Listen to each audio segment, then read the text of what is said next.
Good morning to everyone. I'm John Nazarian, President of Rhode Island College, and I'm delighted to practices multicultural work. As you know, this colloquium is presented as part of an ongoing series of events organized by the Dialogue on Diversity Committee. When we began our dialogue on diversity at Rhode Island College back in 1995, we did so with the hope that the spirit of multiculturalism would become part of the fabric of this institution. It was our further hope that this endeavor would reach beyond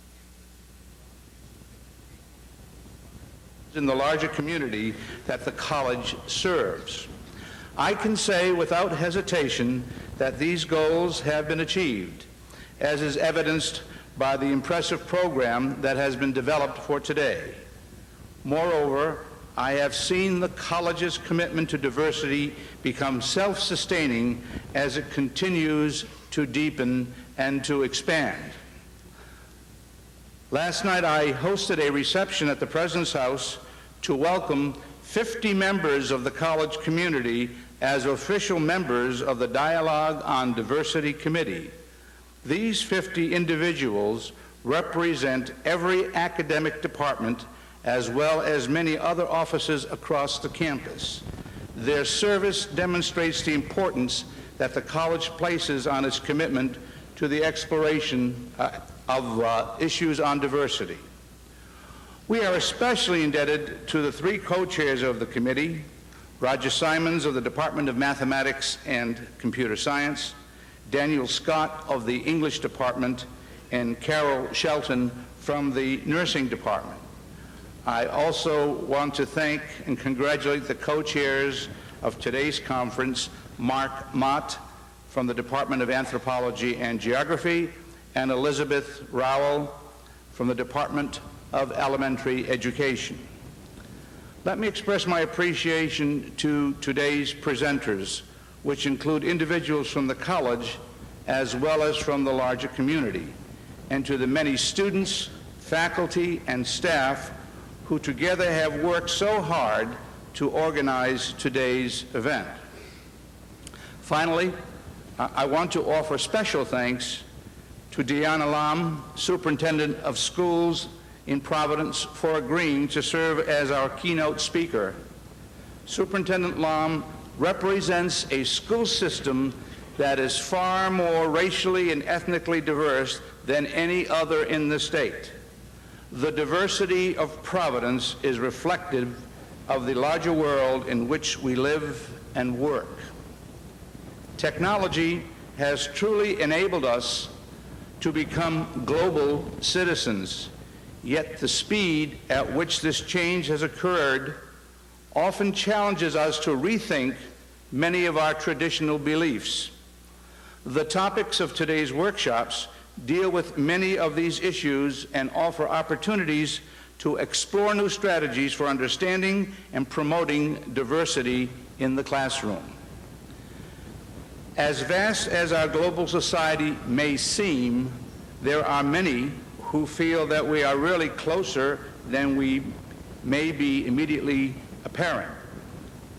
A little over 10 years ago, playwright John Guare coined the phrase 6 degrees of separation to describe the phenomenon of a shrinking world in which any two random people can discover a link through a chain of not more than 6 acquaintances.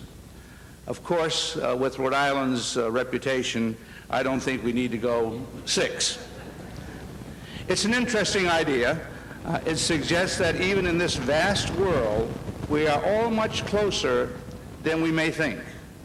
As educators and community leaders, let us continue to work together to encourage individuals to embrace the diversity that makes our society strong.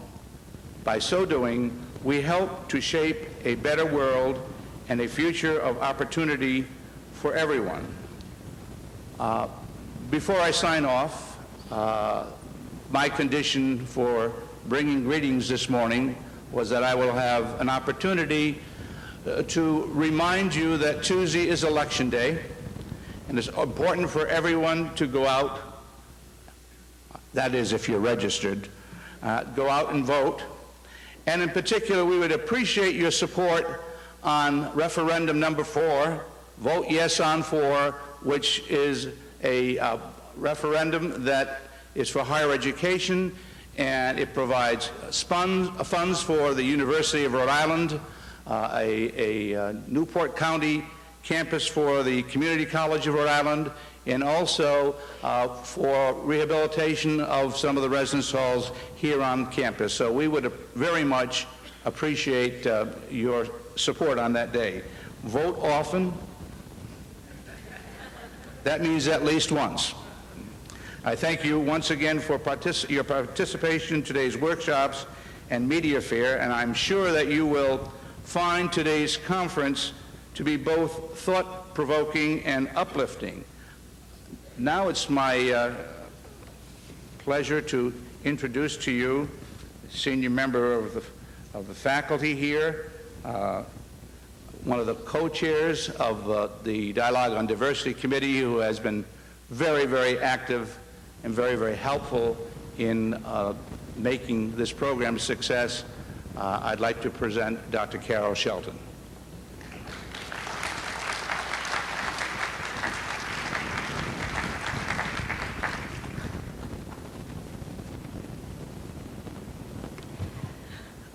On behalf of the Diversity Committee, I want to welcome all of you to this session and to the workshops that follow.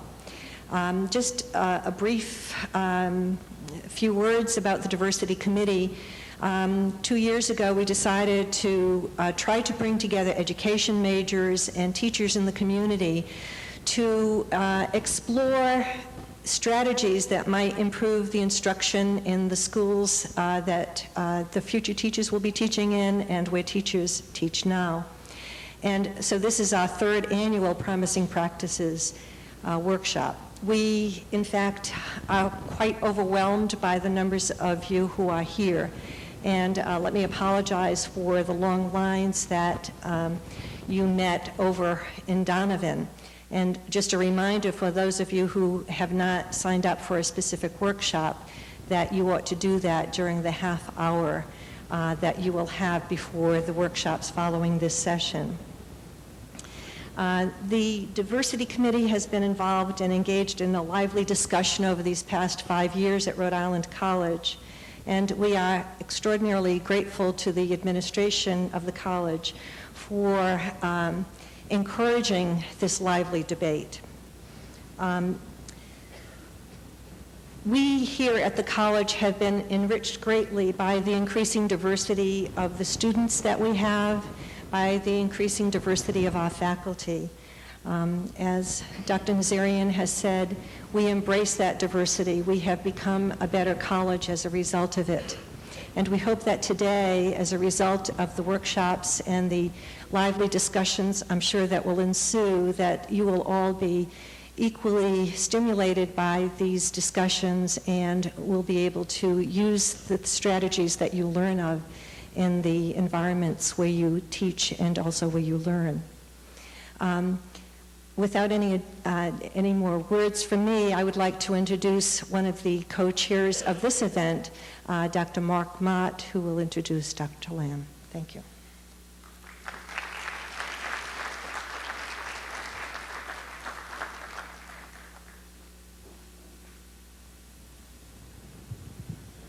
Good morning, everyone. In 1998, only 36% of Asa Messer Elementary School 4th graders achieved the state standard for reading analysis. By the year 2000, this score had risen to 60%. In 1998, only 21% of Carl Lorrow Elementary School 4th graders met the same state standard. By 2000, this score had risen to 52%. At the Vartan Gregorian Elementary School, the increase was astounding, from 14% to 76%. During the same period, funding for the Providence Public Schools increased by $17 million from private sources alone, including a $13.5 million grant from the Bill and Melinda Gates Foundation. Meanwhile, the state's education appropriation for Providence rose by some $20.7 million. Grades are up, at least at the elementary level, and the cash is flowing in. It seems that a benevolent breeze, some might say a Texan tornado, has touched down in Providence. The city is much the same as it was in 1998. Its schools look the same, so do the students and their families. But there has been a profound change in the way the schools are run. In her vision for Rhode Island's largest school district, Rekindling the Dream, Deanna Lam articulated 3 overarching goals: to raise student achievement, to create an environment that focuses on learning, and to increase family and community involvement in the schools. While we all know there is still much to be done to improve opportunities for students in Providence and our other urban areas, and while old school systems, like old habits, are transformed only through extraordinary persistence, Deanna Lam has already made an indelible mark on public education in the state's capital city. In short measure, she has won the confidence of the school committee, the state legislature, and private philanthropists. Just last week, the International Institute chose Deanna Lam as this year's Outstanding Citizen, citing her commitment to public service. To quote from the official announcement, "This award symbolizes the positive influence that a naturalized American citizen residing in Rhode Island has had on this country through her distinguished contribution to American life and culture. Deanna Lam understands and embraces diversity. She believes without hesitation that all students, no matter what their background, can and should succeed." Speaking on the topic, student diversity and great expectations, reforming schools so that all students benefit, it is my great pleasure to introduce to you the Superintendent of the Providence School System, Deanna Lam.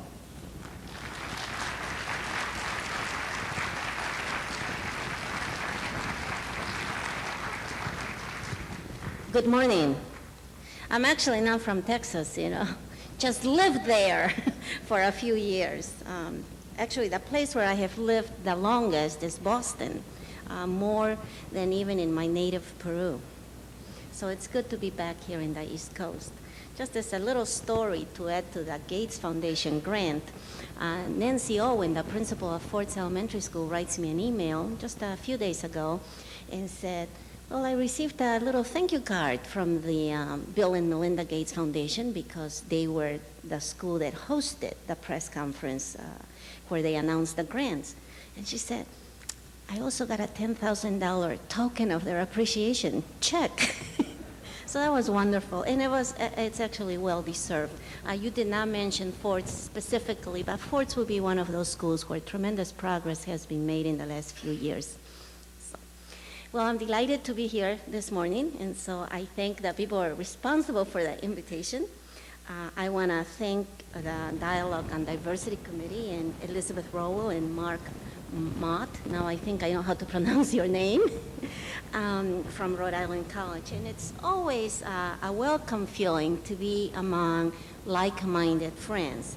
And I know that we all share an unwavering commitment to quality education for all children. But what do we mean by quality education? There is a Chinese saying, there is my truth, there is your truth, and there is the truth. We all seek to discover the truth, but we have to acknowledge frankly and fully that we view the truth through the lens of our own experience. So it is this lens of my experience that I use to explore with you the question, what is quality education? And perhaps even a more important question is, what is quality learning? And how can we make quality learning the central experience of education? So we'll talk about that. So I'm very pleased to spend this time with you to talk about quality learning, but to also talk about the high expectations for all students. And that perhaps sounds like a platitude, all students. Of course we educate all students. We educate all the ones that show up in a democracy that includes a very diverse group. The reality, however, is that we don't always educate all students. We educate our students, but not those students. You know who those students are. They represent different races, different ethnic groups, different religions, and different cultures. They are the children for whom we often have very low expectations. We don't really expect them to be able to do the work that others do. We do not have high expectations for them because we know they just can't meet the standard. Now, does that kind of commentary sound familiar to you? Have you heard this before? Have you listened to colleagues or friends talk about this belief?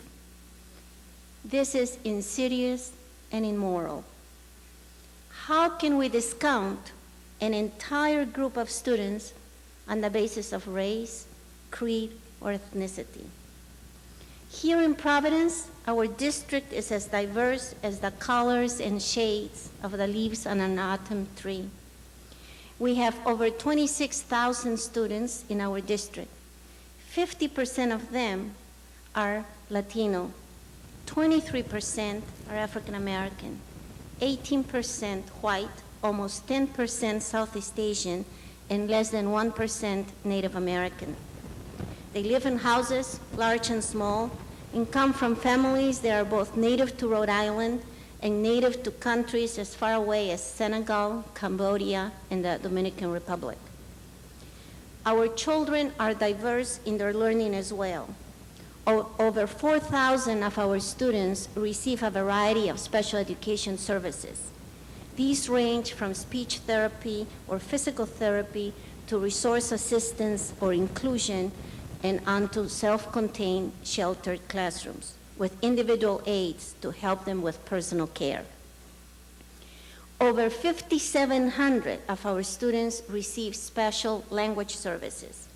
These services run the spectrum of resource assistance for 1, 2, or 3 hours per day to a full inclusion in a two-way bilingual classroom where 2 languages enrich content and the content area of instruction. Along the way, students celebrate their cultural heritage and lay a strong foundation both in English and their native Spanish language. The city of Providence now has a new mall, an ice skating rink, and yes, even a television show. We are said to be undergoing a renaissance. This renaissance is starting to enter into our schools. The Providence Public Schools are poised with an aggressive literacy campaign to assist all students, regardless of their previous level of schooling, to achieve to high levels. We are redesigning our high schools to make them more focused on high standards, and I'll talk a little bit more about that later. We know that we must deliver to our community a group of young adults who can enter the workforce on equal footing with those from other areas in the state or the nation. We must deliver future citizens who are able to take on the role of citizen with the full knowledge of all of the rights and responsibilities that entails. Unless we consider the diversity of our students in our public schools today, we will not have a quest for quality. We cannot begin to talk about excellence without simultaneously talking about educating all our students. We cannot begin to talk about excellence without simultaneously talking about diversity and equity. We must not listen to people who ask us to choose between the goals of equity and excellence. Let me give you an example. We would never say a doctor is a good doctor if only her healthy patients stay healthy while all the others got sicker. A good doctor is a doctor who can diagnose the diverse conditions of his or her patients and determine the appropriate treatment. Yet, this is what we do in our schools when we implement programs that work for only a portion of the students in our schools, the ones that already navigate the school system with ease. A quality program is a program that engages all students to learn. So diversity is a key factor in every quality program. A quality program is a program where all students are well served by the school system, that invites all students to proclaim the truth of their distinct experiences, and that listens to all of their voices equally. Paulo Freire wrote, "Culture is the way in which the people understand and express their world and how the people understand themselves in relation to their world. Culture is the beat of the drum that sounds on the night. Culture is the beat of the drum. Culture is the swaying of bodies of the people to the beat of the drum." So how do we bring all the different dream beats into our schools? Drum beats. How will we sway together to the different rhythms? Dr. Mel Levine, somebody that I knew for a long time ago, and I'm not sure that he still holds the same position, but at that time, he was director of the Schools Attune Project. And he reminds us to look closely at the children in our schools. It is important, he says, to learn to describe a child in detail. What does it mean to describe a child? It means that when a student is having difficulties in school, we do not ascribe meaning to his behavior. We do not spend time asking why he has a difficulty. Instead, we look closely at the student. So we get very good at saying what the difficulty is and developing strategies for dealing with it. It means that we listen for the rhythm of the student's drum beat so we can drum along with him. Richard is a student in the district, not real name. Despite much going back and forth on the part of his teachers, Richard could not read. Nobody had faith that he could learn. Many had already given up on him. But last year, Richard's teachers were willing to look closely at him. They saw that he had difficulty with some of the traditional ways of teaching, and they dared to use other ways. They took their cues from him to find a place where he could learn. They listened for his rhythm. Later in the year, Richard came to the principal's office reading books and passages. So how do we listen to students like Richard? How do we dance with them to their particular beat? Schools have assumed that the best way to acquire knowledge is to acquire skills. Nothing wrong with that, but that's not the only thing that we're looking for. So teachers struggle to impart the skills that they believe are necessary for gaining knowledge. Again, according to Mel Levine, learning, he says, works the opposite way. For example, the best way for a child to learn to read is for her to read about something she already knows a lot about. This way, she will not only learn to read, but in the process will also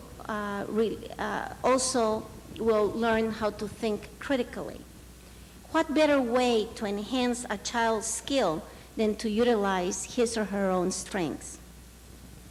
Perhaps if we listen attentively to our students' different expressions of passion and look closely at their different ways of making meaning, we will find that we can achieve excellence no matter how diverse our students are. Then we will see that all of our students share this in common. They are struggling with concepts or materials that they do not yet master. It takes accepting the differences to be able to appreciate the similarities. All children have an inherent creative potential. When in school we succeed in tapping a child's creativity, he or she will flourish in our schools.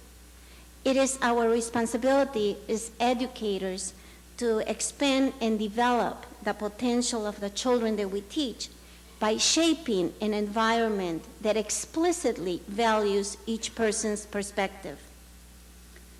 Jamaki Highwater wrote, "One of the truths I found while I was growing up is that not everybody is the same. Different kinds of people have different ideas about the world we live in, because each group sees the world in terms of its cultural heritage. And so it is good, I think, that all of us try to share the different customs and views we possess as Indians, Blacks, Chicanos, Europeans, and Africans." End of quote. The reality of geography is forcing us to face the story of recent history. We're going to work with, live near, and perhaps marry people who have traveled different paths. We need to know each other's stories to make it work. School is the best intersection for us to interact, to tell our stories and learn to navigate without a crash. We have had the luxury of ignorance in the past.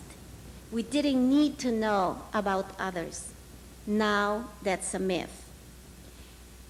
We must never lose sight of the individual experiences of our students.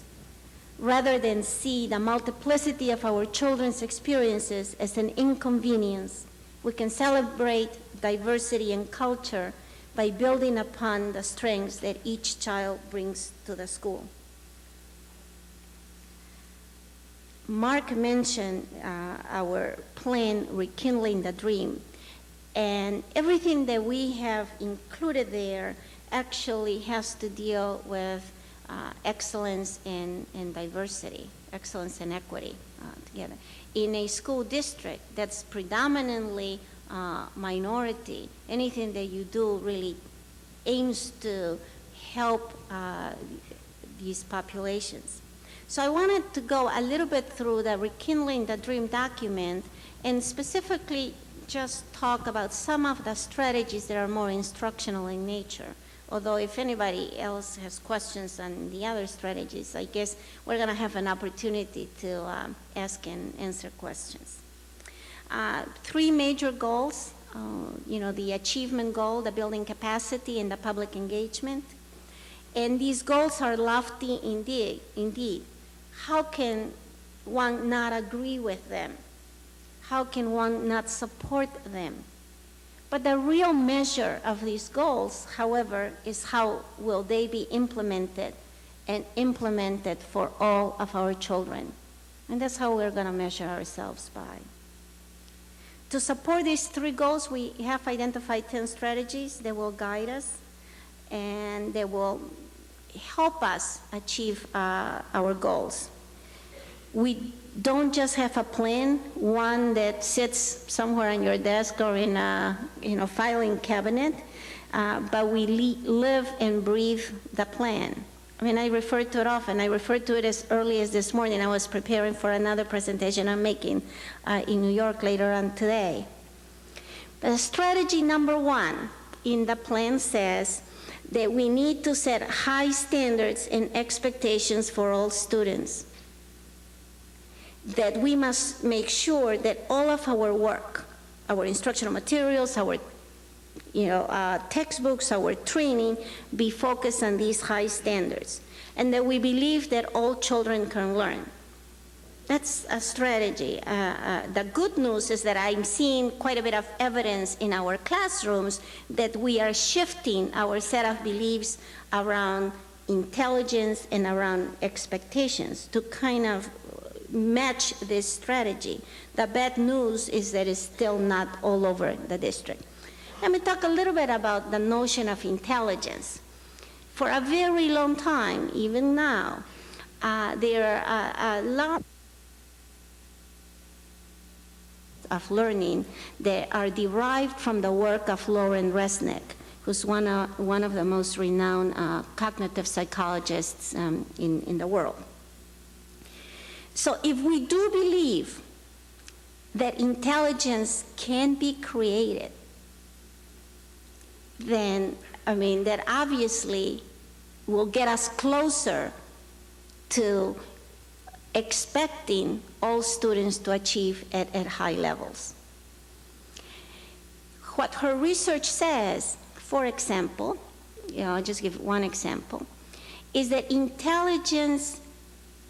people become more intelligent as they engage in what she calls accountable talk.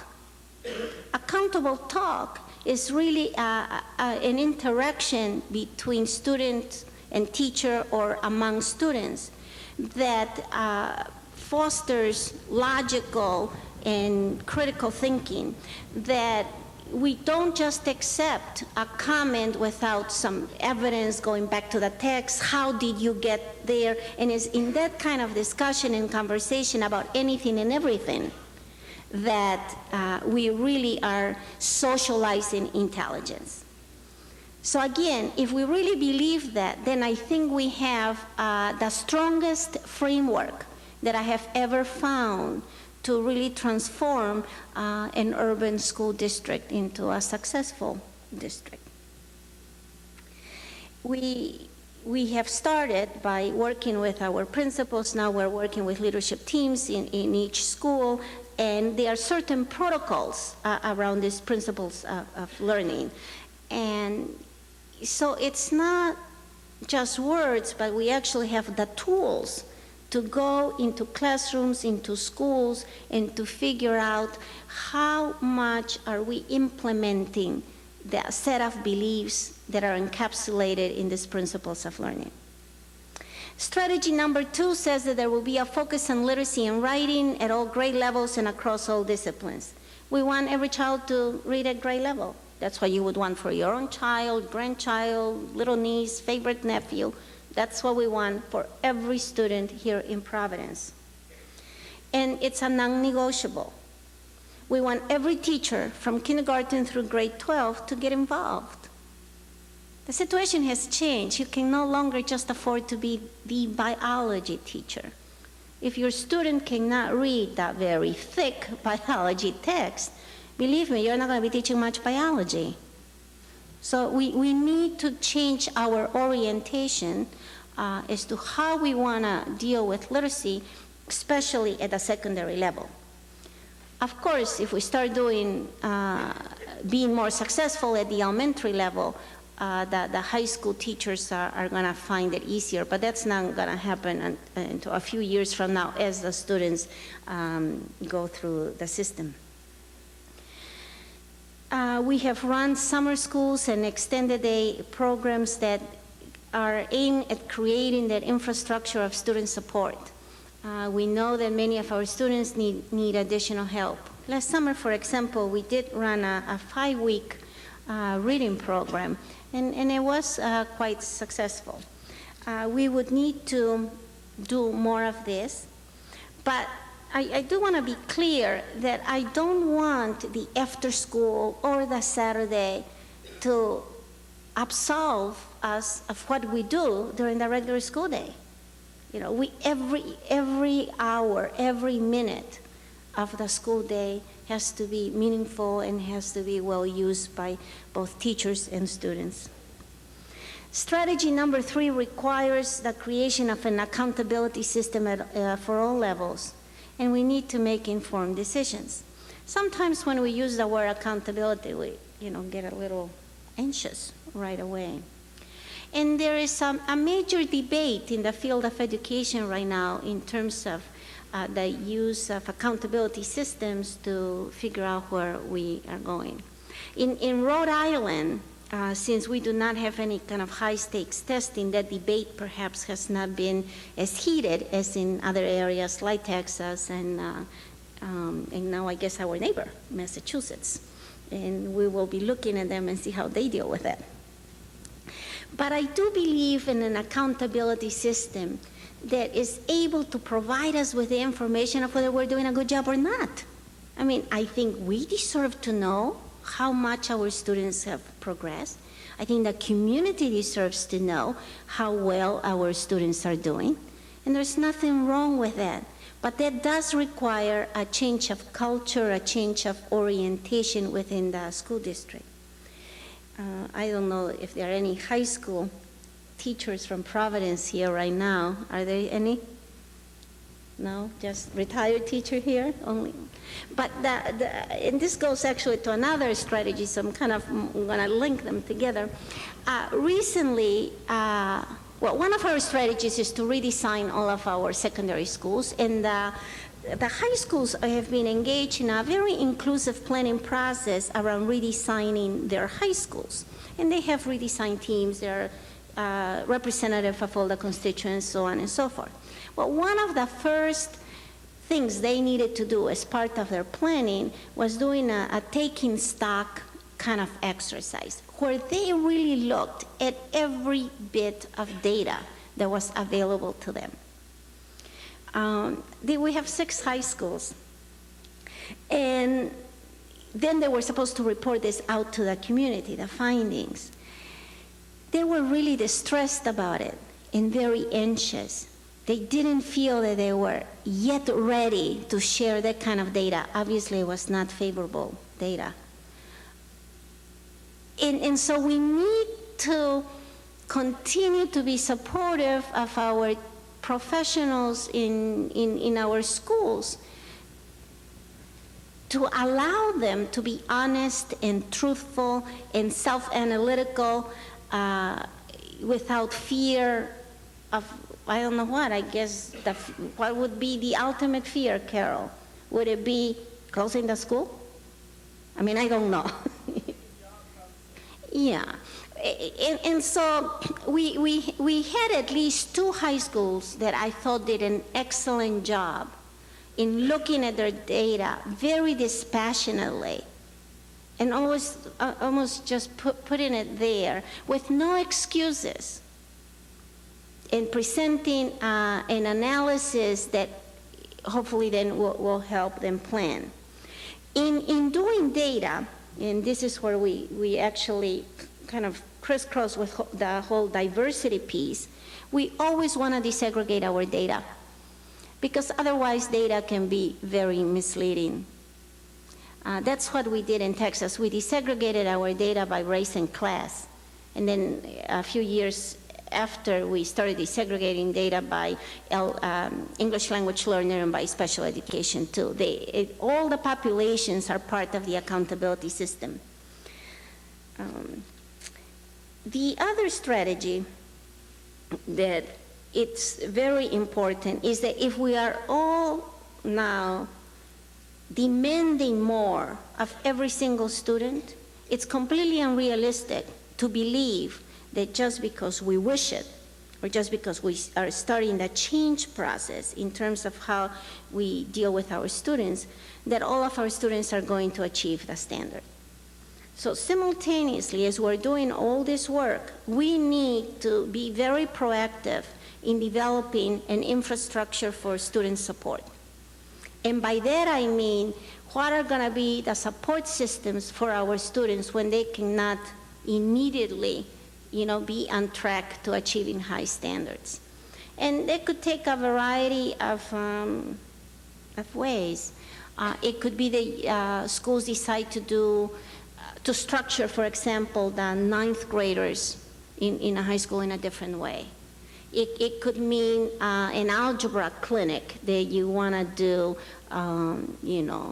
whether it's on a weekend or during the summer. How are we going to get to help children who are experiencing difficulty. We know right now, what's right now, November, we know all of our first graders that are having difficulty in reading. So then the question is, do we wait for the summer and do something, or do we do something now? And that's what our schools are struggling with, making those kinds of decisions, especially because all of our schools are very fortunate right now in that 80% of the funds that the Gates Foundation has given us are going directly to the schools.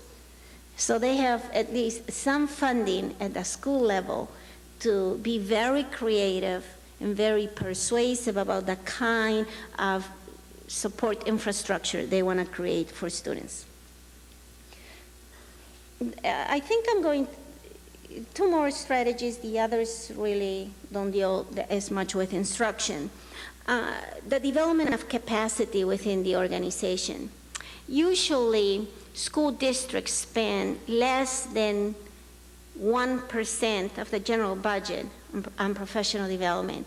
And that's a major mistake that we do in not allocating sufficient funds to build capacity within the organization. So that's one of our strategies, and we now have it kind of at all levels. Our principals had been kind of the forgotten group for a long time in Providence.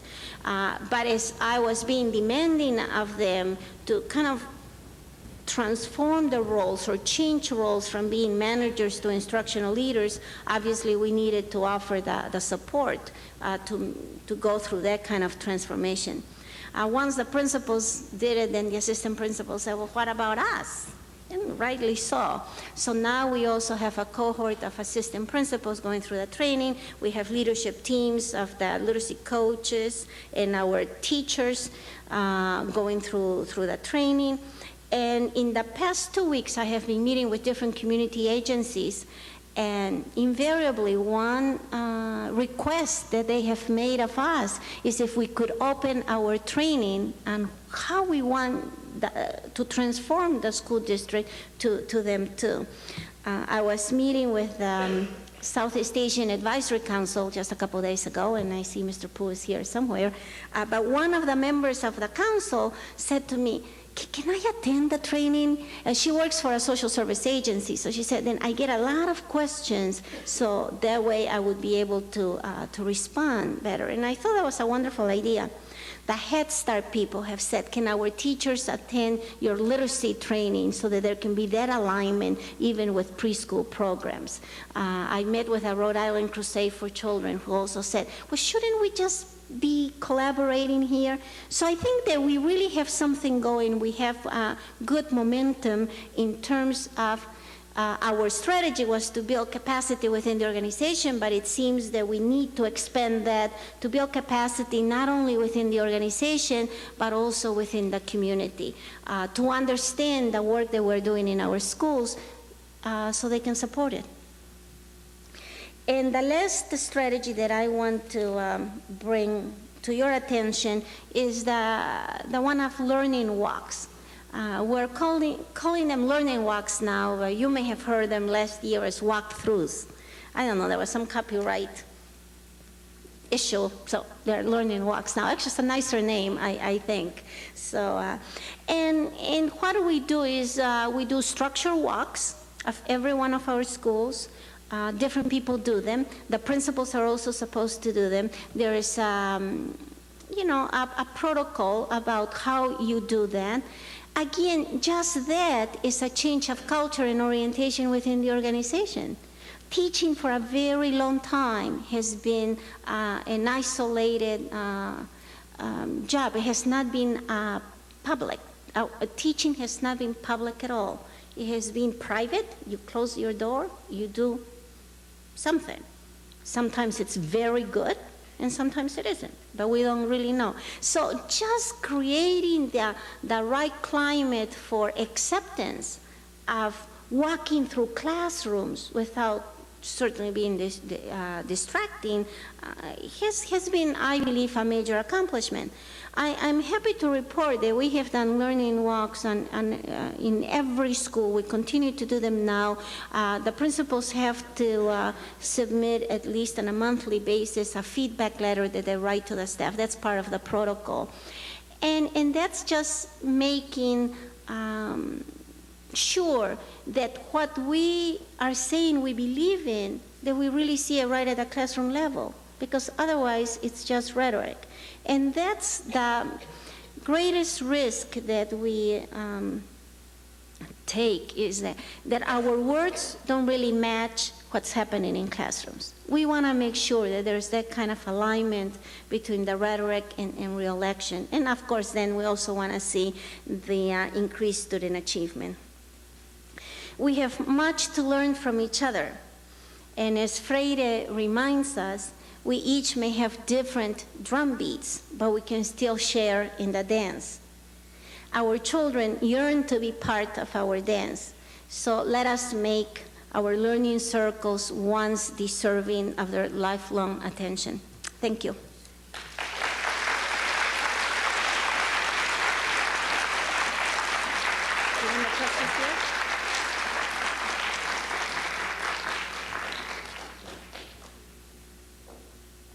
Thank you so much, Superintendent Lamb. We are just delighted to see all of you here today, and Superintendent Lamb has certainly gotten our conference off to a rousing start. I hope as you're walking and doing your own learning walk today and your own dance around our wonderful campus, that you will also relight some new fires and rekindle other ones to help us on this quest to make learning wonderful for all of our students. As you know, Superintendent Lamb has also agreed to entertain your questions during the first break, and that will take place, if you get out your little schedules, that will be in the Student Parliament Chambers in Donovan, and that is in room 211. As you know, we are invigorated to know that many of you are here today, but there are a couple of other announcements I have to make. If you haven't yet registered, would you please go back and do so you can get your workshop assignments, and we appreciate your patience and your understanding in this matter. The second one is most of the workshops are in this building. This is Gage, and there's only one. Island. Jody knew at college at Providence College for many years. What's it feel like to come back? Nostalgic. I know it's good. I've got loads of friends here and ran this race once before. So it's good to come back and give it another shot and do a bit of socialising as well. When you were a student, you worked as support crew for the race. Were you motivated by what you saw with the world's best athletes going to the city? Always, yeah. And it seems to have gotten even better since then. I mean, the field is better, it's deeper, the times are faster. So I'm kind of honoured just to even be here. You were NCAA champion while you were at Providence College. What are your plans for the future now you're back home in Ireland? I've kind of got a career going as an exercise physiologist at the moment, but I'd like to keep up running competitively. But I'd say work is taking over my running at the moment. It has for the last few years. Just to really run well up to my standard, and I'll be happy with that. And how do you see the race going for you tomorrow? I think I'm going to let the Kenyans off and I'll pace myself and hope for a PB. Okay, well, we'll take that. Okay. You're Irish cross-country champion. Yes. You've run the World Cross many times for Ireland, and you're also a well-known track and road runner. What sort of shape are you in at present? This is my first race of the fall, and I'm really not quite sure what kind of shape I'm in. I had a little injury. I tore my plantar in July before Irish Track Nationals, and I'm kind of recovering from that. But I think just with all the work that I've done this year and a lot of great races that I've had already this year, that I can kind of just, get in there and, run competitively tomorrow. But I wasn't aware that there was a team competition at all. I wasn't aware of that, so that'll be exciting. It's been put on by Charlie and Mick. You've run this race before, Breda? No, I've never run this race, so I don't know where the course is, and I have no idea, where we're running tomorrow. So. Well, the course is flat and fast, and it's a PR course. So yeah. If you're in anything like shape, you should run well tomorrow. Yeah, I think it'll be fun, and I think we're going to get out there and run competitive anyway, So, yeah. Thanks. Thank you. Thanks, Jim.